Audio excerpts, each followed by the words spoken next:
station by Axiom Space. I'm Jesse Anderson, a Senior Production Engineering Manager here at SpaceX in Hawthorne, California. And I'm John Rackham with the Portable Life Support Systems team at Axiom Space, based in Houston, Texas. Well, with over 20 days in space, our crew spent just over 18 days aboard the International Space Station. And while on board, they worked over 60 science-related research activities and participated in more than 20 outreach events, all of this totaling more than 288 orbits, covering 7.6 million miles. And now we are here in the final phase of their journey home. So over the next hour, we will follow the return of Commander Peggy Whitson, Shubhanshu Shukla, Sławomir Znański-Wiśniewski, and Tibor Kapu as they splash down off the coast of California and bring the operational phases of the AX-4 mission to a close. Over the last 22.5 hours, Dragon has been moving into position for reentry with downhill phasing burns, which are firings of Dragon's Draco thrusters to adjust the spacecraft's orbit in advance of returning to Earth. The spacecraft will use its forward Draco thrusters to perform a deorbit burn, which is expected to last just under 18 minutes and put Dragon on a trajectory to return to Earth. After the deorbit burn completes, Dragon will jettison the trunk. After that, Dragon will close and lock the nose cone in preparation for reentry. And then after re-entry, the drogues will deploy, followed soon after by the 4 main parachutes and then splashdown. And then during re-entry, as Dragon passes back into Earth's atmosphere, we'll have an expected loss of communication, sometimes referred to as LOS, or loss of signal. And this should last approximately 7 minutes.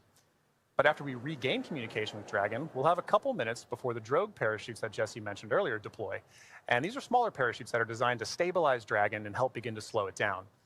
Now, less than a minute after the drogue parachutes deploy, we'll then see the release of the 4 main parachutes.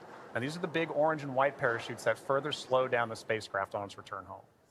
So over the course of 3 minutes, the drogues and the mains work together to bring the vehicle's velocity from 350 miles per hour down to just about 15 miles per hour. At which point, Dragon will splash down back on Earth. And when it does, SpaceX knows exactly where Dragon is expected to land, with recovery teams pre-positioned in the area. These teams are trained to quickly make contact with the Dragon spacecraft, secure it, and then hoist it aboard the main recovery vessel.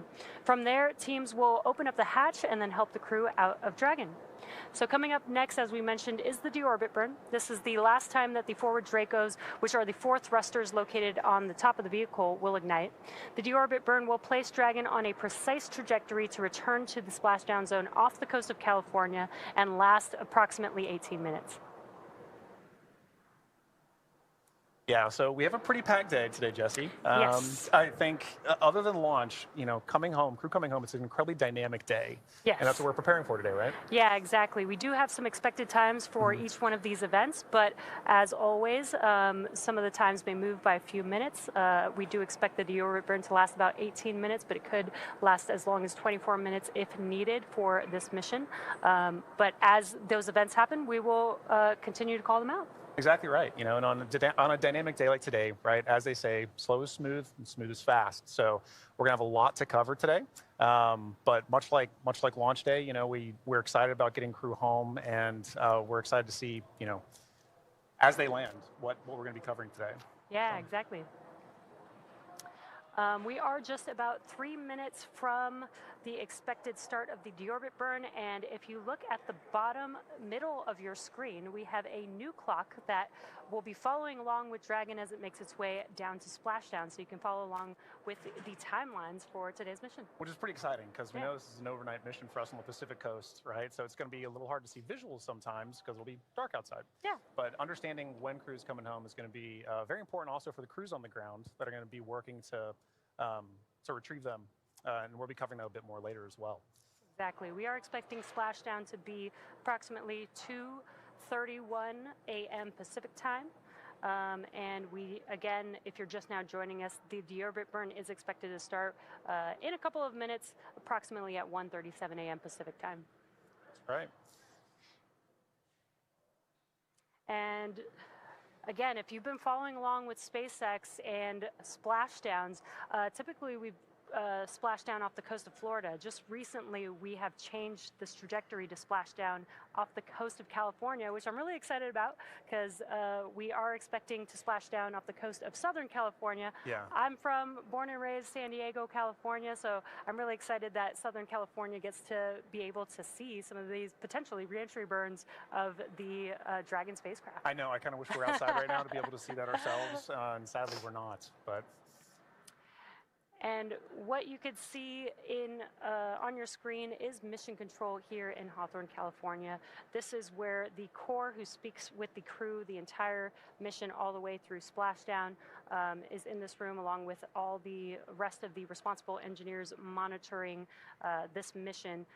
They monitor the mission from the beginning, from launch, from the day of liftoff, all the way to splashdown. Yeah, and similarly in Houston, at Axiom headquarters, we have MCCA. That's Axiom's Certified Mission Control Center. You can see Axiom flight controllers, working in MCCA around the clock, same as what Jesse mentioned for mission control here in Hawthorne. We have 24/7 coverage in all of these control centers, and that's making sure that, while crew's up there, we have them supported fully from the start of the mission to the end of the mission. And on a day like today, right, it's a very critical operation. We want to make sure that we're there supporting them as well. So we've got coverage all the way from their return and into landing. Yeah, a little cheesy, but teamwork makes the dream work. Working in tandem with Axiom Space and our SpaceX members here. Exactly right. We've got to do it together, and I love that we can work in tandem in each mission control and bring the crew home safely. Exactly right. And both those control centers, like we said, work throughout the mission together. Right, on launch day, we have SpaceX's Mission Control Center here in Hawthorne working with Axiom's Control Center in Houston, as well as NASA's Control Center in Houston at Johnson Space Center and Kennedy. So we have all these launch complexes that work together, all these control centers that work together, and that doesn't change throughout the course of the mission. It really does exemplify the teamwork that we have to make missions like Axiom-4 happen, or AX-4 happen. And all those flight controllers that we see there, they go through a rigorous amount of training to get to those positions, right? To be able to support crew and to be able to understand what crew's going through so that they know exactly what's going on in that mission in that time frame. Yeah, exactly. And we are still waiting for the deorbit burn or confirmation of the deorbit burn to start. It should be starting any moment now. Again, we're just waiting for the call out.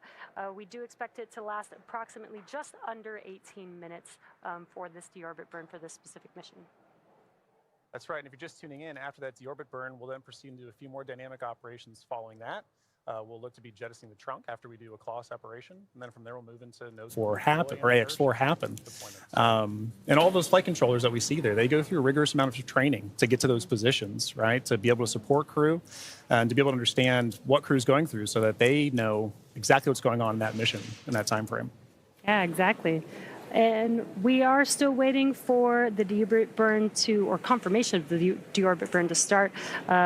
It should be starting any moment now. Again, we're just waiting for the call out. We do expect it to last approximately just under 18 minutes. That's right. And if you're just tuning in, after that deorbit burn, we'll then proceed into a few more dynamic operations following that. We'll look to be jettisoning the trunk after we do a claw separation, and then from there we'll move into nose cone deploy and parachute deployment. So, or nose cone closure. It's an autonomous vehicle, so all the crew has to do is stay strapped into their seats and keep tabs on things. Enjoy the ride. That's right. Well, to talk a little bit about the AX-4 mission, what it is. The AX-4 mission has really been remarkable in a number of ways from start to finish. And each of these missions, like we talked about, demonstrate the amount of teamwork that we work on. But they're also iterations on the process of flying to and living on station. And each of these provide more opportunities to understand how we live and work together in low Earth orbit. And this crew has certainly done just that. Yeah, let's take a moment to properly meet and introduce the crew. Yeah. Our mission commander is Peggy Whitson of the United States. And we actually don't have enough time to cover her entire resume because it is incredible. But to give a few highlights, Peggy earned degrees in biology, chemistry, and biochemistry. She was the first female commander of the International Space Station. She has spent over 695 total days in space, during which she logged 60 hours across 10 spacewalks. She is a two-time commander for Axiom Space, having previously served aboard AX-2, and she was just inducted as a member of the 2025 Astronaut Hall of Fame class. And congratulations, Peggy. Pretty incredible. And up next is mission pilot Shubhanshu Shukla of India, whose call sign as test pilot is Shooks. Shooks represents the Indian Space Research Organization, or ISRO, and he's also an astronaut designate of India's inaugural human spaceflight effort, Gaganyaan, an Indian-built rocket and spacecraft. He was commissioned into the Indian Air Force National Space Station. 2006. She has spent over 695 total days in space, during which she logged 60 hours across 10 spacewalks.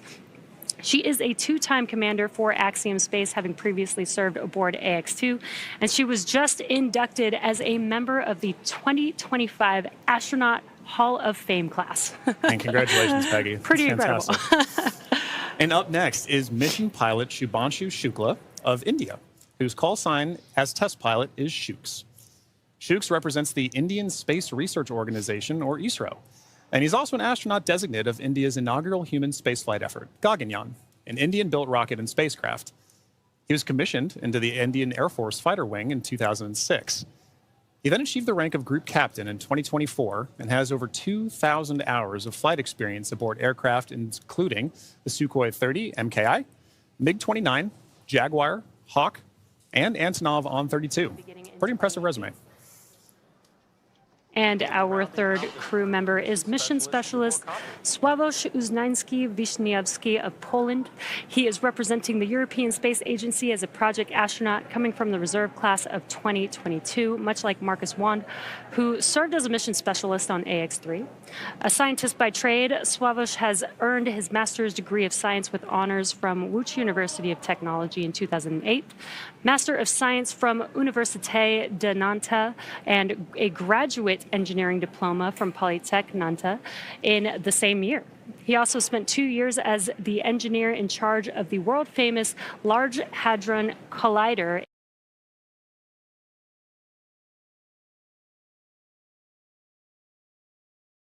Kapu of Hungary represents the Hungarian to Orbit Astronaut Program, also known as HUNOR. The program aims to send Hungarian astronauts to the International Space Station for scientific research and technological development, as well as to inspire Budapest University of Technology and Economics, earning a degree in mechanical engineering, followed by a master's degree specializing in polymer technologies. In 2023, Tibor emerged as one of 4 Hungarians selected from a pool of 247 candidates for the HUNOR astronaut program. He has invested a notable amount of time in his career.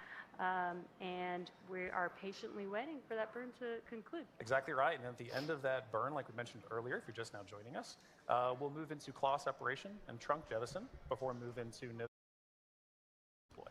So we've got a few dynamic operations that are coming back to back, coming up here shortly. But you know, Jesse, we were talking a little bit about that first. I had the pleasure of meeting them a little bit before the mission, and you can really tell that this crew has taken it upon themselves to really make sure that pilots.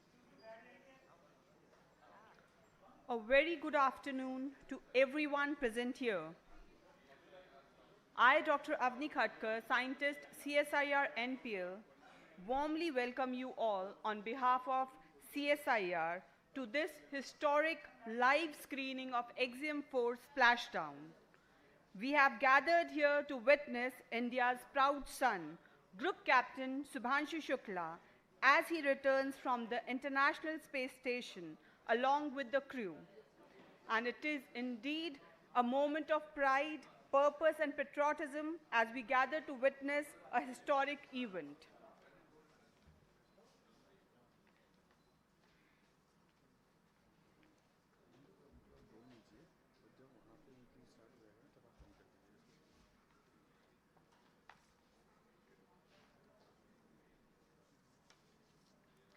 This mission marks not just a scientific achievement, but also a deep emotional connection with India's aspiration among the stars.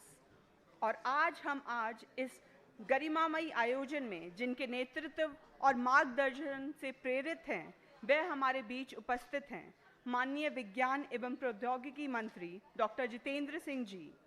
Sir, your unwavering support to science, innovation, and young Indian talent, like Group Captain Shubhanshu Shukla, is what empowers missions like Axiom-4.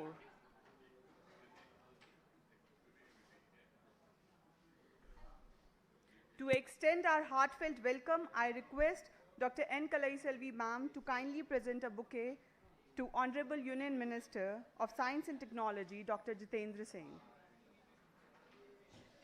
A visionary leader who continues to inspire the scientific community of India with his unwavering commitment and support. I also request ma'am to kindly present a bouquet to Mrs. Anita Sood for gracing this occasion with her gracious presence. We welcome you, ma'am.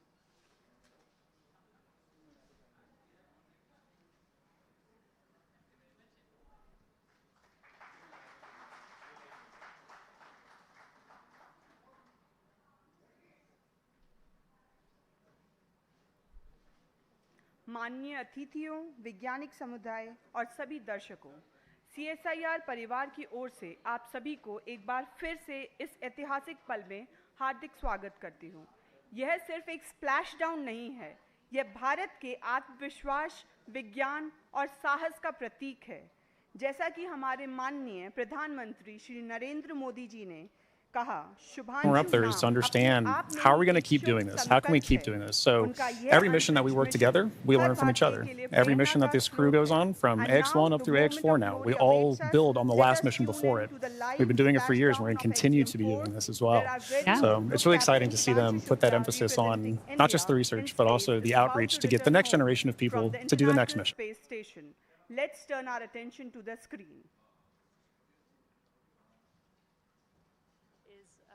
Front of your screen is Commander Peggy Whitson.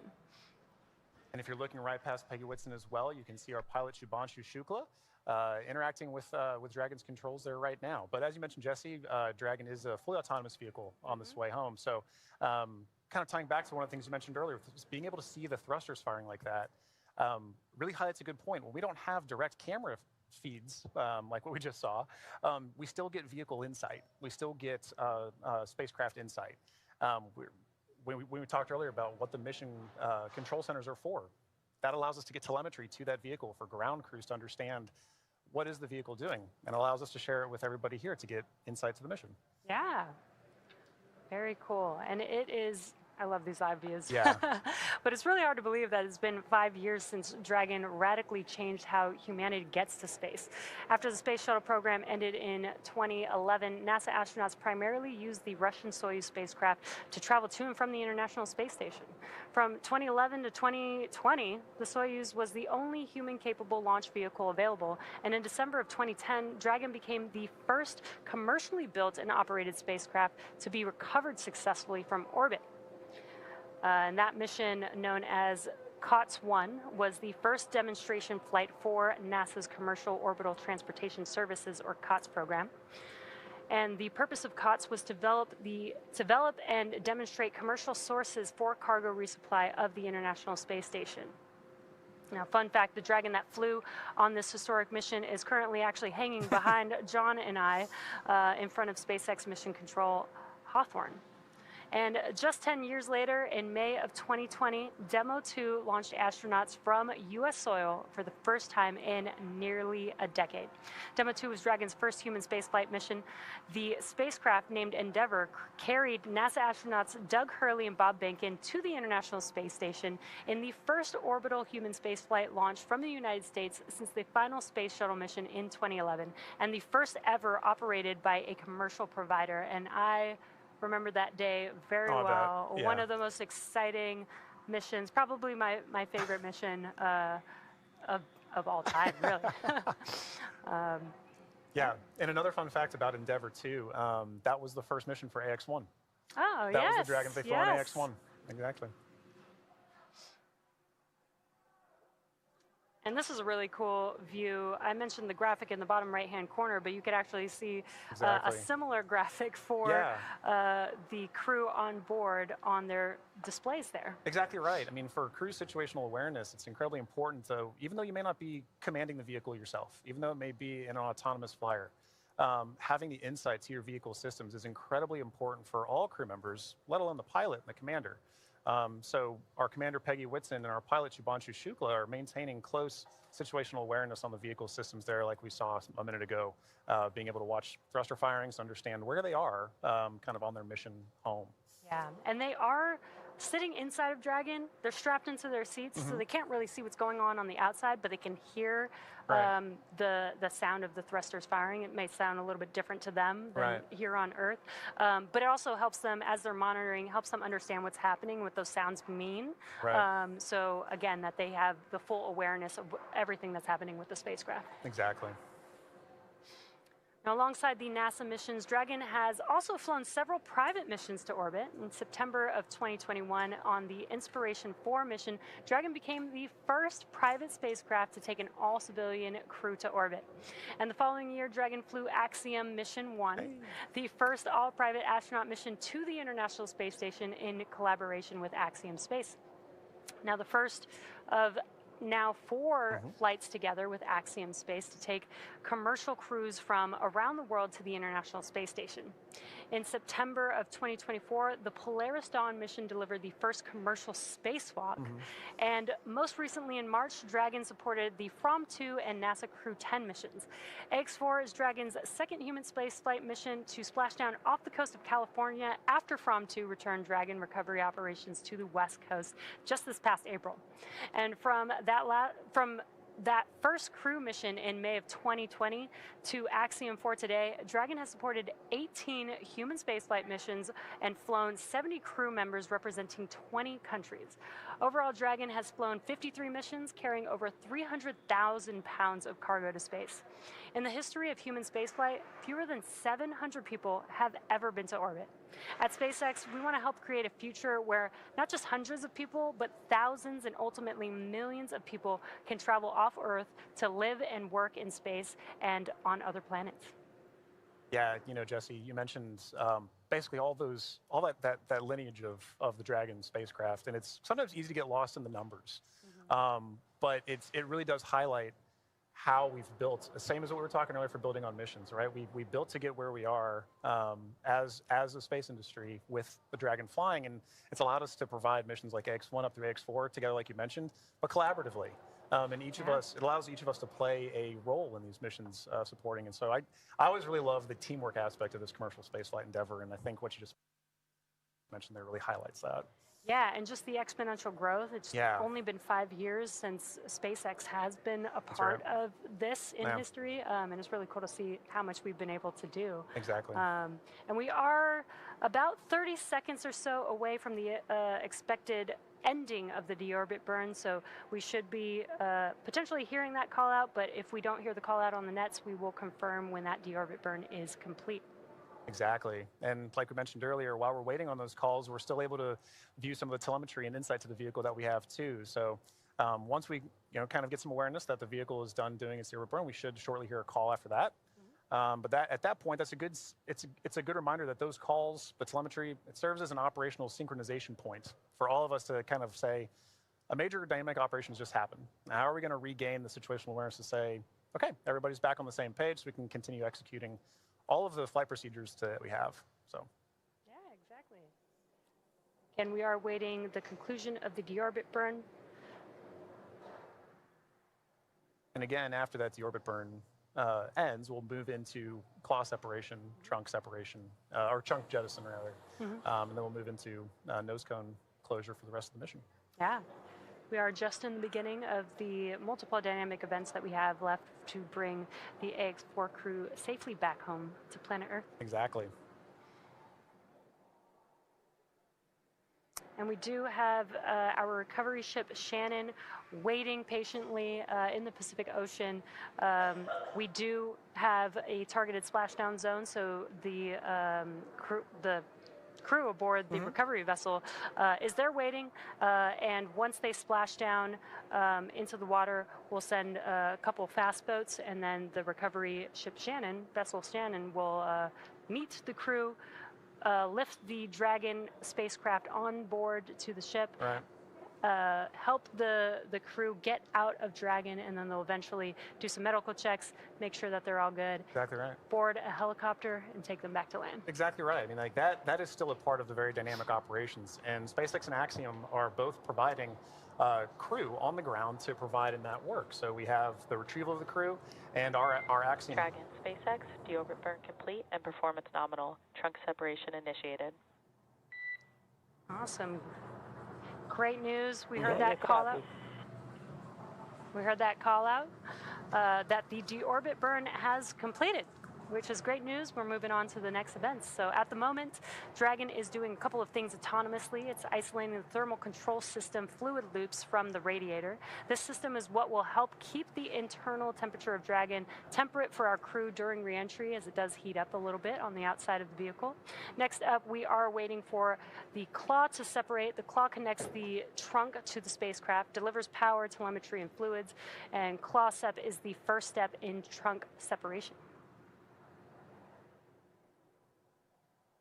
And we did hear that call out for the initiation of claw sep. So that event is now in progress. We're waiting for the conclusion of claw separation. Nominal trunk jettison. And all of that just happened. Copy. Recopy. Claw separation as well as trunk jettison. There we go. And it's a good example of the kind of things that we're listening for on this phase of the mission. Really are back to back, and they're structured in a way that are very timelined, very expected. And so while we wait for those call downs, we want to be very cognizant of, is crew checking back in with ground, is ground checking with crew. But once the vehicle hits those certain points and the commands are retrieved, sent, executed, whatever, that we're waiting for those and we're expecting those. Yeah, and then we do have nose cone closure coming up in just about.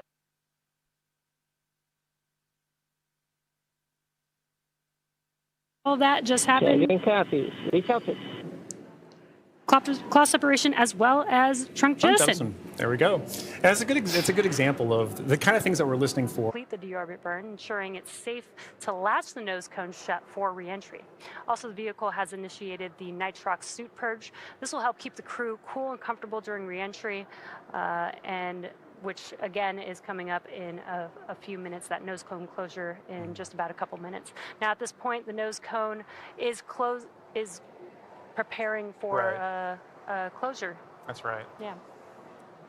And now, for those of you just joining us, we are, as Jess just mentioned, we are in the phase of flight where we've now gotten good confirmation that the claw has separated, that the claw has retracted, and that the trunk has been jettisoned. And we're waiting for that nose cone to close. And a minute ago, we had good visuals inside the vehicle showing our commander, Peggy Whitson, and our pilot, Shubhanshu Shukla, engaging with those controls for the vehicle to maintain insight to understand where the vehicle is at this moment in time. And what you're seeing on your screen is a map of where Dragon is above the Earth. And again, it's making its way over, it's going to make its way over the Pacific Ocean to splash down off the coast of California.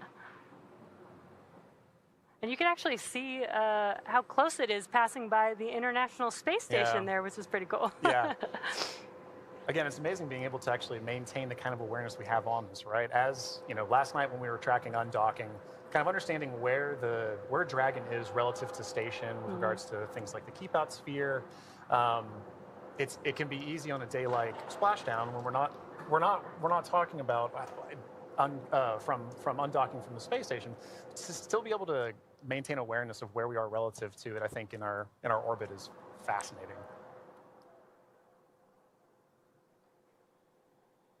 Again, we are waiting nose cone closure. And if you've been following along SpaceX, reusability is extremely important to us. That is what nose cone closure is for. In previous Dragon designs, we used to jettison the nose cone, but being able to close the nose cone allows us to just reuse it.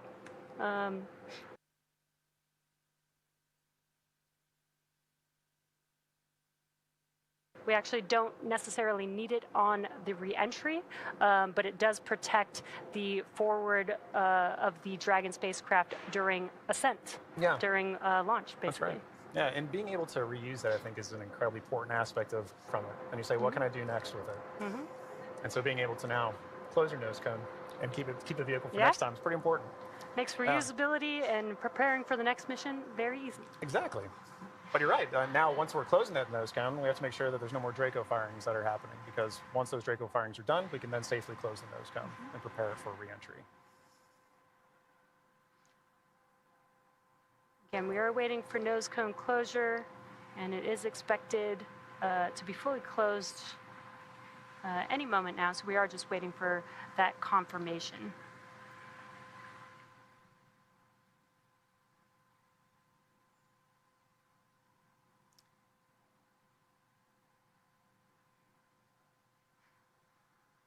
And if you're just now joining us, the crew has already completed a deorbit burn, which lasted about 18 minutes long.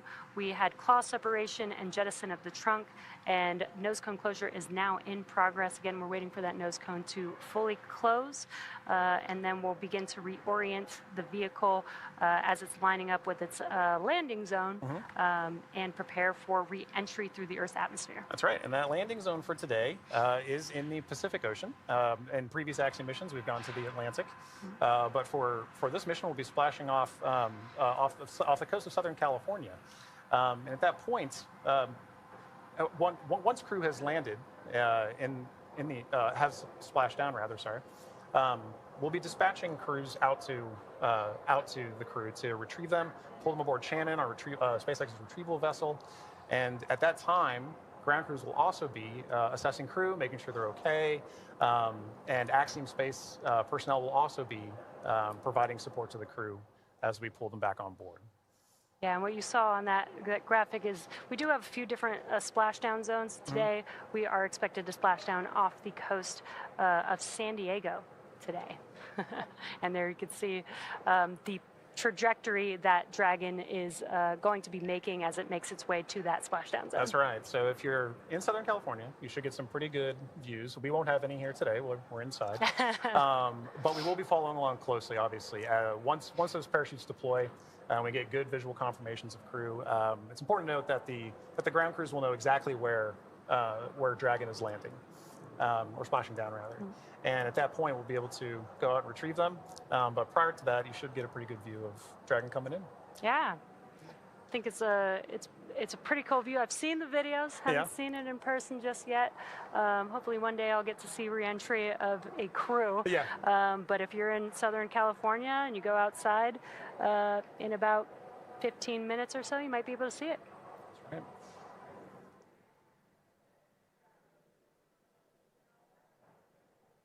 Now, we do expect that the nose cone is fully closed at this point, but just waiting for confirmation of that closure. Exactly.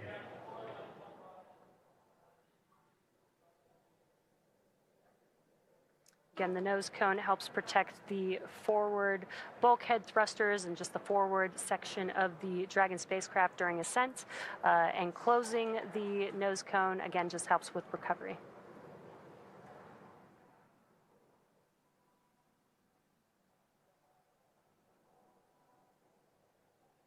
So far, we've had a pretty smooth return home. Yeah.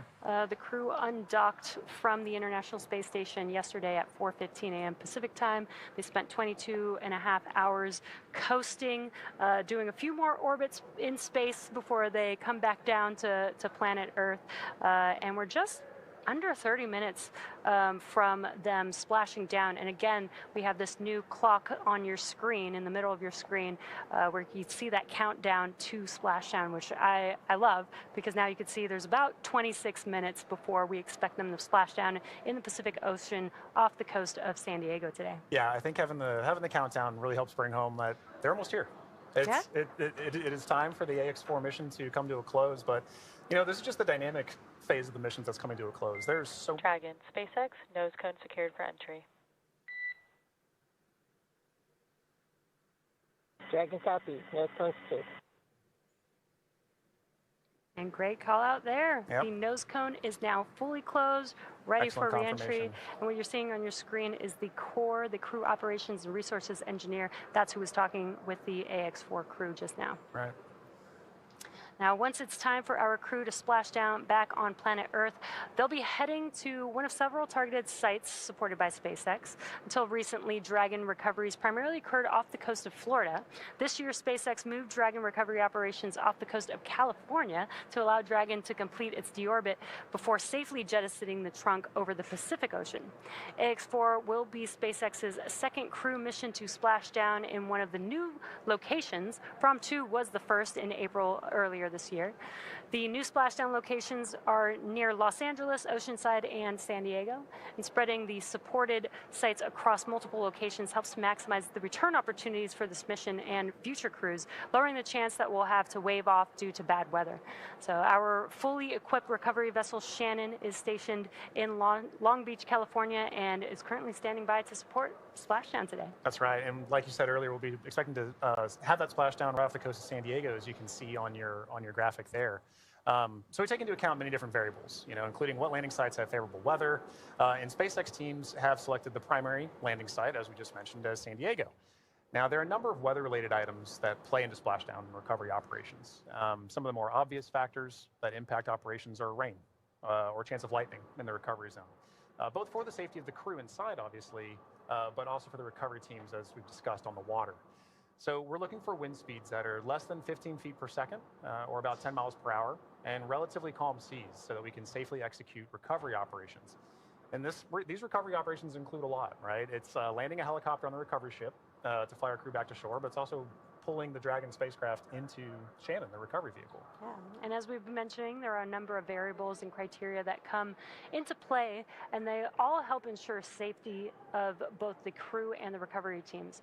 But weather conditions today are looking great in Southern California near San Diego, and for these operations, SpaceX closely coordinates with the United States Coast Guard to establish a safety zone to ensure public safety and for the safety of those involved in the recovery operations, as well as the crew on board the returning spacecraft. Now, multiple notices are issued to the mariners in advance and during recovery operations, and Coast Guard patrol boats are deployed to discourage boaters from entering the splashdown zones. And that's right. We really want to stress to the public the need to respect this safety zone. Recovering a spacecraft from the water is a hazardous operation, as you can imagine. And any other boats interfering in the area not only increases the risk to the astronauts in the spacecraft, as well as the teams working to recover them from the water, but also to those themselves who would be going out to see it.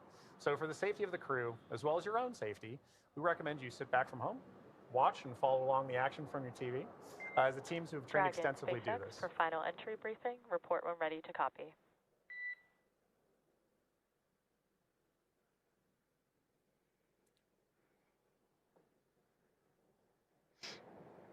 Dragon's ready to copy.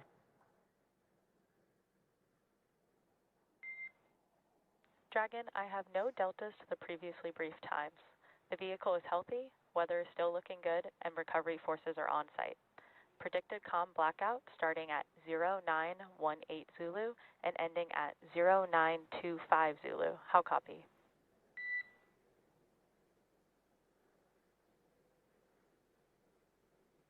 No deltas to the timeline. Everything's healthy and weather looks good. 0918 to 0925 for the COM blackout. That's a good readback, Dragon. And with that, I'll be looking for you to verify that tablets are secure, visors are down, and restraints are tightened no later than 150 kilometers. Dragon copies. Welcome.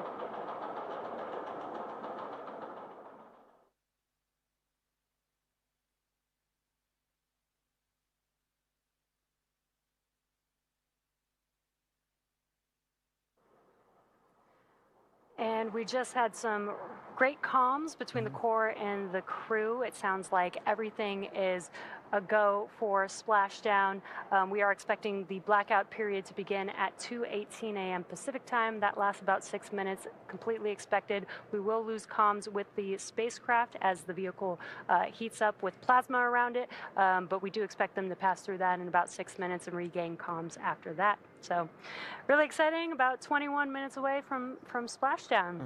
And as you might imagine, astronaut training can be extensive, from training that is specific to each crew member's role to learning SpaceX protocols, space station systems, and preparing for the science and outreach activities that they'll be conducting in space.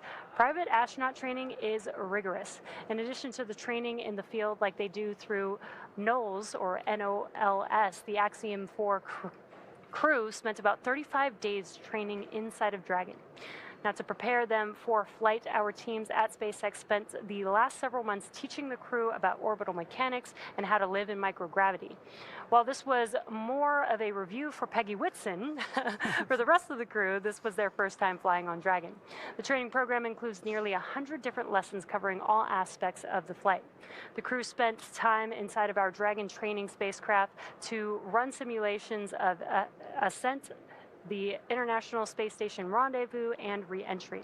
And they also spent time at the launch pad in our suit-up room and working through emergency procedures that would be necessary in the unlikely event of a pad abort scenario. And beyond those critical trainings from SpaceX for the ascent and return phases of the mission, Axiom Space has facilitated a host of efforts over the last 10 months to ensure that the crew and all those who support them, like ground operations, mission control, flight controllers, are all ready for the mission while on board station. And kicking off efforts for that training at Axiom headquarters in August of 2024, the AX4 crew immediately began to familiarize themselves with the range of teams and systems that they would need to become proficient with in order to succeed. From selecting the food that they would eat and learning how to prepare it with the food warming and hydration racks on orbit, to understanding the tools and systems available to them throughout the International Space Station. Every small detail is critical to mission success. So in Building 9 at Johnson Space Center, the crews learned and rehearsed routine operations, medical procedures, emergency situations, and media exercises. All of this built up to full-scale simulations that were then run in coordination with ground teams at Johnson and around the world. And as the name of the International Space Station suggests, specific modules are owned and operated by different nations. The crew traveled to Germany to earn their certification of these systems in the European module known as Columbus. As an ESA project astronaut, Swabish had additional trainings at the European Astronaut Center. The crew then traveled to Japan to learn the systems of the Japanese experiment module, also known as Kibo. With hands-on training that culminated in a round of testing, the crew became certified to use the systems of Kibo for their flight. And beyond the specific requirements of each space station module, the crew also participated in a range of efforts that would bond them into a crew and ensure that they were physically and mentally prepared for any mission scenario. So this included a week of training with the National Outdoor Leadership School, or NOLS, where the crew faced a week of kayaking against heavy winds. It also included a day in an altitude chamber to experience how their body reacts to different oxygen levels, and even included an underwater helicopter escape training simulation. And SpaceX Dragon crew has tablets secured, restraints tightened, and visors down.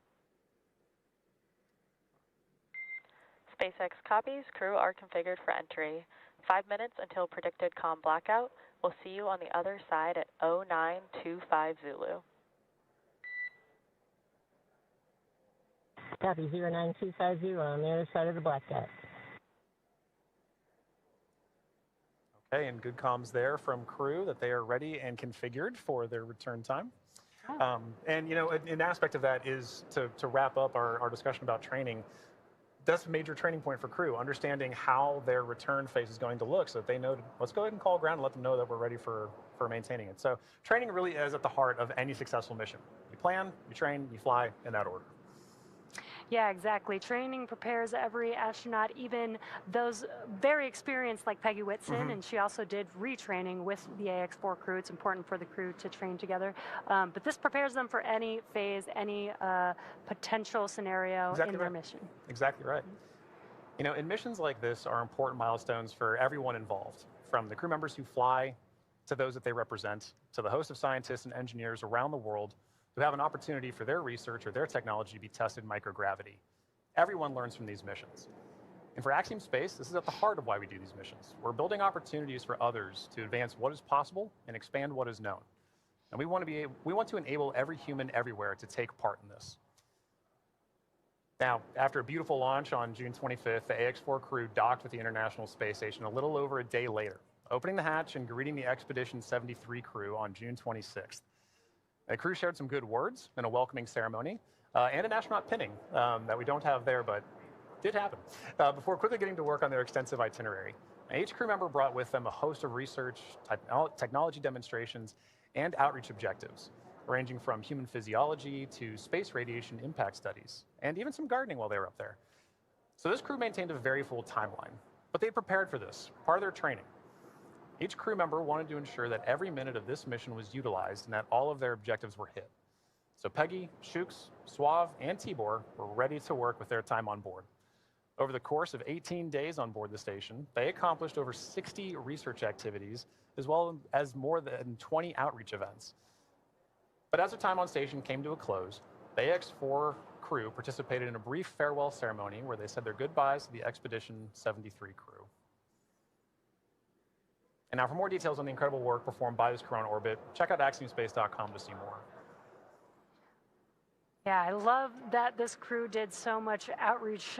20 events in 18 days is pretty remarkable. Yeah, it's so pretty very impressive. Impressed, plus the 60 experiments on top of that. So I mean, and as we discussed earlier, it was a huge priority for them to be able to conduct those outreach events for the people of their countries who may not have had a chance to talk to an astronaut, to understand why are we going to space. Now they have a better understanding of that. And like you mentioned earlier, it's get them started young. Let them understand the passion of it. I know that my nieces, my nephew, right, they're excited about space. Yeah. They want to be involved in space too. So I can only imagine getting a call from Tibor, getting a call from Suave, and understanding, what are we doing up there? Oh, that would be so awesome. Yeah. Now we are expecting that blackout period coming up here in just about a couple of minutes. Now this blackout period, this is when the Dragon spacecraft re-enters back into the Earth's atmosphere. What's going to happen is there's going to be a lot of plasma buildup as it's getting more through the atmosphere. And that plasma is getting to about 3,500 degrees Fahrenheit, building up around the spacecraft. So we will be losing comms. This is expected. Today we're expecting it to last about 6 to 7 minutes, and then we'll regain comms. And you'll probably hear the core after the expected blackout period time has ended. Make some comms, some calls to the crew until they regain the comms and get confirmation from the crew that they can communicate with each other. That's exactly right. You bring up a good point. An expected loss of comm, or sometimes you'll hear loss of signal, or LOS, it's an expected part of spaceflight.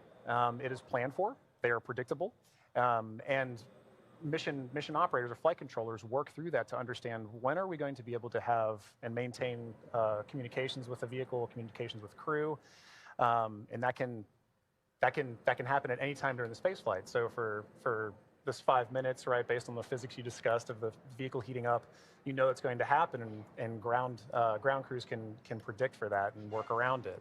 But it's a good reminder that we're waiting for those verbal cues, not just visual cues that we'll get. So we've been able to see some visual cues today of crew in their suits, but also be looking for visual cues later, right? Good parachute deploy.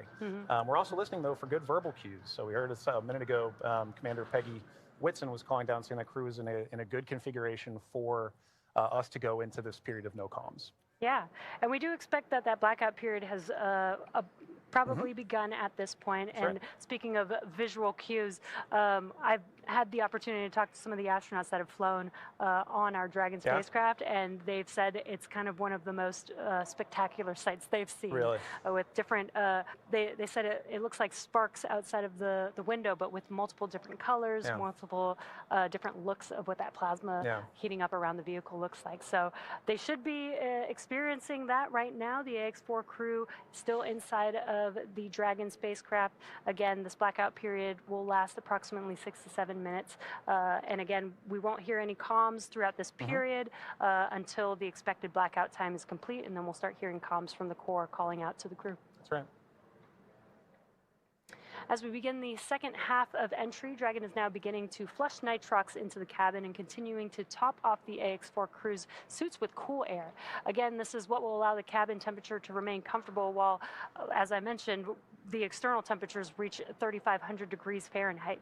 The heat shield is pointing forward, leading the spacecraft to the landing site. Dragon's primary heat shield is comprised of PICA 3.0, which stands for Phenolic Impregnated Carbon Ablator. First generation PICA was first developed by NASA for studying and sampling comets within our solar system. SpaceX then partnered with NASA to develop Pika-X, which was the second-generation product used on all Dragon 1 commercial resupply missions that successfully resupplied the space station on 20 missions. Pika 3.0 was developed specifically for use on Dragon as we prepared to begin flying Crew with enhanced structural and thermal properties that optimized the heat shield and drove down cost and mass. The remainder of the Crew Dragon spacecraft is composed primarily of a SpaceX proprietary ablative material. It's another class of thermal protection, which is lighter weight versus Pika and protects the underlying composite structure during re-entry to ensure the structural capabilities are maintained. Now, while Dragon will experience temperatures well over 3,000 degrees Fahrenheit during peak re-entry conditions, the characteristics of the TPS or thermal protection systems, coupled with the ECLIS environmental control and life support system in the pressurized interior, will ensure that the AX-4 crew will stay cool and comfortable during all the phases of re-entry through splashdown with all that heat surrounding them. Exactly right. Well, now, as AX-4 set a new benchmark for private astronaut missions with the most research activities executed aboard an Axiom space mission to the International Space Station to date. With over 60 experiments representing 31 countries, the mission showcased the growing global interest in leveraging low Earth orbit for scientific discovery. The research portfolio included 8 technology demonstrations, 12 life science investigations, and 27 research projects.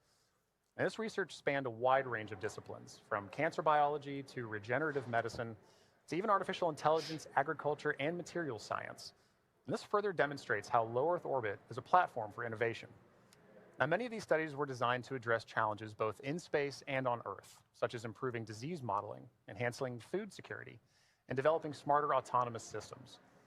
Now, the scale and diversity of the AX-4 research portfolio reflect a shift toward more collaborative science on orbit together, positioning commercial astronaut missions as catalysts for advancing knowledge and solving real-world problems. You know, Jesse, I think this is one of the most important things about a mission like this, is it allows us an opportunity to understand we have a number of problems that we're trying to address on Earth, and it is a unique opportunity to be able to go to low Earth orbit and understand some of the key aspects of that kind of research. And missions like AX-4 really allow for those kind of problems to continue to have momentum behind them to be solved. The International Space Station has been tackling so many of these problems for over 2 decades now. Yeah. And that research needs to continue. It needs to keep going. I think a lot of people don't realize that some of the stuff that we have that seem very simple and common to us here on Earth actually sometimes come from the research that happens in space. Exactly right. Exactly right. One of the things we were talking about earlier is a major aspect of long duration spaceflight is the radiation impacts. And I know for me personally, I thought one of the really interesting research topics or research experiments that was being conducted on orbit for AX-4 was looking at what are the different materials and properties that we can use to protect against space radiation. So during the mission, we had a great call between Peggy, Suave, and Dr. Lucy Lowe with Axiom Space to discuss exactly what it is that we're trying to protect for and understand why space radiation is so difficult to wrap. So, you know, missions like AX-4, they're all important. And we are now seeing great confirmations of the Dragon spacecraft making its return back to Earth right now. And while we are in a blackout period, this is an excellent view, seeing Dragon from the ground as it's re-entering back into Earth's atmosphere. Now, that blackout period is expected to conclude at 2:25 a.m. Pacific time, so just a couple more minutes here, and then hopefully we'll get some comms back between the core and the crew. But in the meantime, at least got some cool views of the crew almost back down here on Earth. Exactly right. And you know, making that kind of visual confirmation is such an important part of what we're tracking today. We're tracking a lot of very dynamic operations. And so being able to see what we see on the screen there is incredibly important for mission controllers. Dragon, SpaceX, comm check.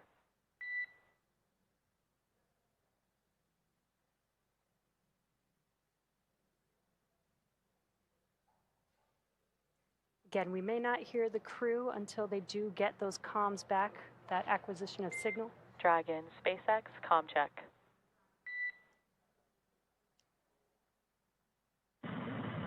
SpaceX, Dragon, we have you loud and clear. Dragon, we have you the same. Expect automated chute deployment. Dragon copies, automated chute deploy. And great news, as you heard there, we got comms from the Axiom-4 crew. That's exactly what we're waiting for, and I love that you can hear the excitement in Peggy's voice, too. Yeah. It's like she's done this before. Maybe a few times. A great live view on your screen inside of Dragon as they are re-entering the Earth's atmosphere. And we did hear confirmation that there will be the automatic drogue and parachute deployment coming up here shortly. And on your screen with that great live view. GPS converge. Expect nominal altitude for drogue chute deploy. Copy. Nominal GPS chute deploy.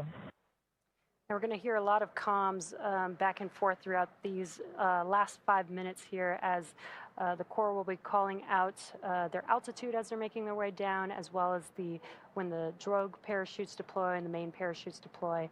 And then as they get closer and closer to Earth, just keeping the crew updated with how close they are before splashdown so that they can expect that splashdown. Exactly right. Exactly right. And those are the things that crew that you're seeing there on the left side of your screen are following along with their onboard telemetry. And for you at home as well, you can see on your screens as well things like vehicle speed, vehicle altitude. All those are really important metrics that we're trying to understand as part of the visual confirmations, the audio communications or the verbal communications that we've gotten with crew. We're also getting vehicle communications and telemetry to all understand how we're looking as we lead up to these next 4 minutes before. And there you can see on your screen, the seats are rotating for the crew. This prepares them for that splashdown, so they do brace for drogue window. They do reorient the crew depending on the dynamic events that are happening, so the crew does lean back during re-entry. Crew is braced. And then they are sitting up a little bit more upright for those drogue and main parachutes to deploy. That's right. Having them in that position helps distribute the forces correctly so that when they're experiencing that dynamic event, they're as comfortable as they can possibly be. Yeah. We're now waiting for confirmation that the Dragon's chutes have deployed, coming up here just in under a minute or so. Just prior to the deployment of the initial drogue chutes, Dragon automatically safes the propulsion system. Dragon then deploys its drogue parachutes to stabilize and decelerate the vehicle. Then just before drogue deployment, seats automatically rotate to 26 degrees, which we just saw there, to keep the crew within acceptable G limits for entry and landing. And excellent view. Great view. Drogue parachutes are deployed.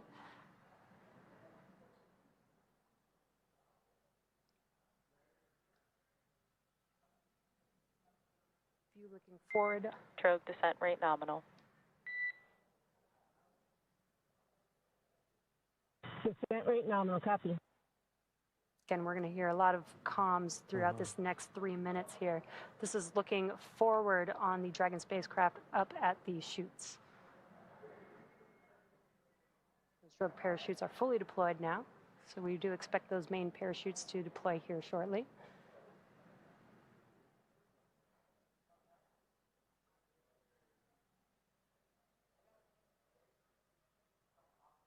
If you're just joining us, we have now confirmed that the AX-4 crew on their return home is roughly 2.5 minutes out from splashdown, and our main chutes have deployed. Main chute descent rate nominal. Copy. Main chute descent rate nominal, 1,000 meters for Dragon. We copy 1,000 meters. Great visual confirmation as well as those comms that the 4 main parachutes have deployed. Again, we are going to be slowing down the vehicle from 350 miles per hour all the way down to just about 15, 16 miles per hour by the time that the vehicle touches down and splashes down into the ocean. Exactly right. You know, you mentioned these beautiful visual confirmations that we're getting. You know, an important aspect of today's specific splashdown is that it's occurring at night. That's Dragon 800. Copy 800 meters.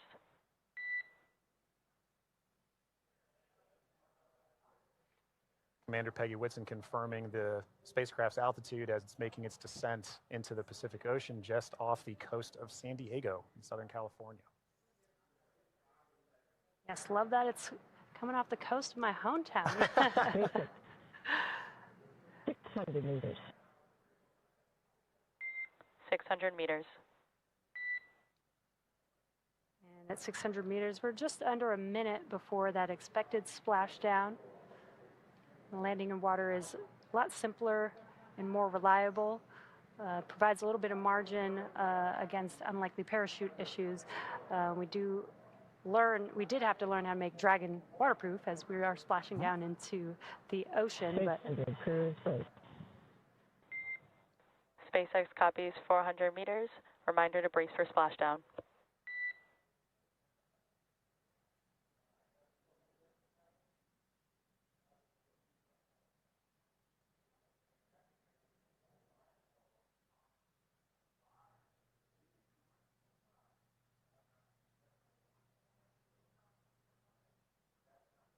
Oh, that's a pretty cool view. Yeah. That's right, maintaining the vehicle's signature through things like cloud layer and any kind of atmospheric disturbance allows us to maintain visual contact with the vehicle as it's making its final descent for its water landing. And it's a little foggy, as you can see there. Yeah, Pacific fog is rolling in. We've got some very bright lights as Dragon, you can see the ocean there. Dragon is about to touch down in just a few seconds here. And working their way towards the vehicle are the SpaceX and Axiom support teams that will be present for the next phase of our splashdown coverage today. At this point, we'll be waiting for confirmation of the crew's safe landing, and then we'll move into the phases of this mission, which are really, let's recover the vehicle, let's recover the crew, let's make our assessments, and at that point, we'll be covering. And we have splashdown of the AX-4 crew back on planet Earth. Welcome home.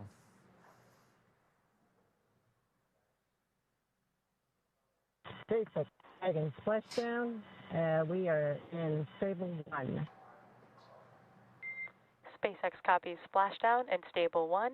On behalf of SpaceX, welcome home.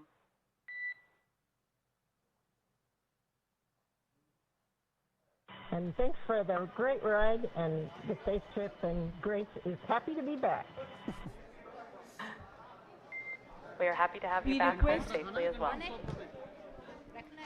We request our media colleagues to please step back. Our Honorable Minister will be addressing the media shortly through the dais.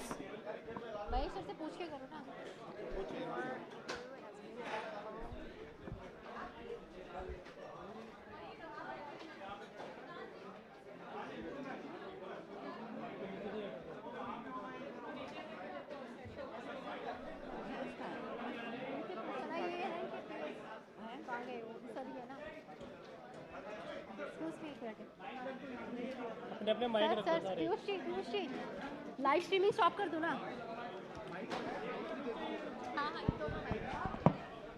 अरे पीछे कर लो सुनील सब नीचे नीचे नीचे